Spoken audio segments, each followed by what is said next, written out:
Guys welcome to my channel bank Nifty masters. ఈ రోజు bank Nifty market update గనుక మనం చూసుకుంటే 214 పాయింట్స్ మార్కెట్ అయితే గెయిన్ అయ్యి 51,148 దగ్గర మార్కెట్ అయితే క్లోజ్ అయింది.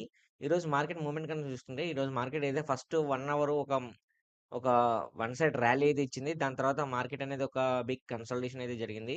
సో, మనం ఏ విధంగా ఎంట్రీ తీసుకున్నాం, మనకి ఏ విధంగా ప్రాఫిట్ బుకింగ్ జరిగిందనేది క్లియర్‌గా ఎక్స్‌ప్లెయిన్ చేస్తాను చూడండి. ఎప్పుడైతే మనం మార్కెట్‌లో లాస్ట్ వీక్ మనకి ఏమనిపించింది, లాస్ట్ వీక్ సైన్ మార్కెట్‌లో మీరు అబ్జర్వ్ చేస్తే లాస్ట్ వీక్‌లో కంప్లీట్‌గా ఒక రికవరీ సైన్ అయితే కనిపించింది. ఈ వీక్ కూడా మనకు రికవరీ అవుతుందని మనం ఎక్స్‌పెక్ట్ చేసాం. అదే మండే మూవ్‌మెంట్‌లో మండే మార్కెట్ ఓపెనింగ్ కాబట్టి so, weekly first day. So, Monday మార్కెట్‌లో ఒక బయింగ్ మొమెంటమ్ కనిపిస్తదని మనకనిపించింది. దాన్ని బేస్ చేసుకొని నేనేం చేశానంటే ఫస్ట్ చూసేసారా